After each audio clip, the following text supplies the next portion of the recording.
राधे। दोस्तों, आज मैं आप लोगों के लिए एक कथा लेके आई हूँ, तो आप ये कथा सुनिए। अगर आप लोग यह कथा पूरी सुनेंगे तो आप लोगों को 84 लाख योनि से मुक्ति मिलेगी और साथ ही श्री कृष्ण का आशीर्वाद आप लोगों पर बना रहेगा। तो दोस्तों, आइए कथा प्रारंभ करते हैं। एक समय की बात है, यशोदा मैया प्रभु कृष्ण के उल्लाहनों से तंग आ गई और छड़ी लेकर श्री कृष्ण की ओर दौड़ी। जब प्रभु ने अपनी मैया को क्रोध में देखा तो वह अपना बचाव करने के लिए भागने लगे।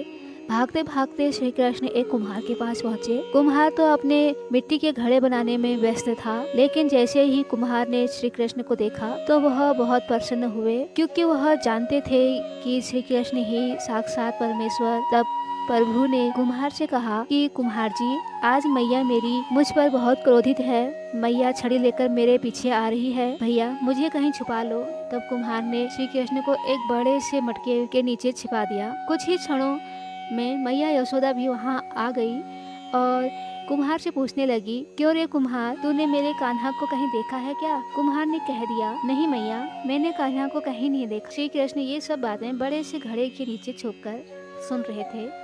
मैया तो वहाँ से चली गई। तब प्रभु श्री कृष्ण कुम्हार से कहते हैं, कुम्हार जी, यदि मैया चली गई हो तो मुझे इस घड़े से बाहर निकालो। कुम्हार बोला, ऐसे नहीं प्रभु जी, पहले मुझे 84 लाख योनि के बंधन से मुक्त कराने का वचन दो। भगवान मुस्कुराए और कहा, ठीक है, मैं तुम्हें 84 लाख योनि से मुक्त करने का वचन देता हूँ। अब तो मुझे बाहर निकाल दो। कुम्हार कहने लगा, प्रभु मुझे अकेले नहीं, मेरे परिवार के सभी लोगों को भी 84 लाख योनि के बंधन से मुक्त करने का वचन दोगे तो मैं आपको इस घड़े से बाहर निकालूंगा। कृष्णा कहने लगे, चलो ठीक है, उनको भी 84 लाख योनि के बंधन से मुक्त होने का मैं वचन देता हूँ। अब तो मुझे घड़े से बाहर निकाल दो। अब कुम्हार कहता है, बस प्रभु, एक विनती और है, उसे भी पूरा करने का वचन दे दो तो मैं आपको घड़े से बाहर निकाल दूंगा।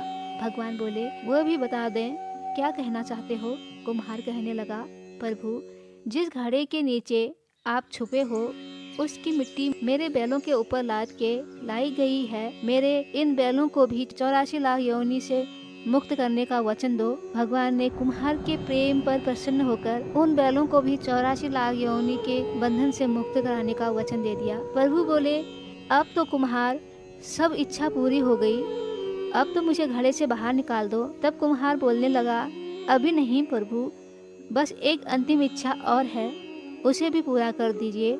और वो ये है, जो भी प्राणी हम दोनों के बीच के इस संवाद को सुनेगा उसे भी आप 84 लाख योनियों के बंधन से मुक्त करोगे। बस यह वचन दे दो तो मैं आपको इस घड़े से बाहर निकाल दूंगा। कुम्हार की प्रेम भरी बातों को सुनकर श्री कृष्ण बहुत खुश हुए और कुम्हार की इस इच्छा को भी पूरा करने का वचन दे दिया। फिर कुम्हार ने बाल श्री कृष्ण को घड़े से बाहर निकाला और उनके चरणों में साष्टांग प्रणाम किया। श्री कृष्ण के चरण धोए और चरणामृत पिया।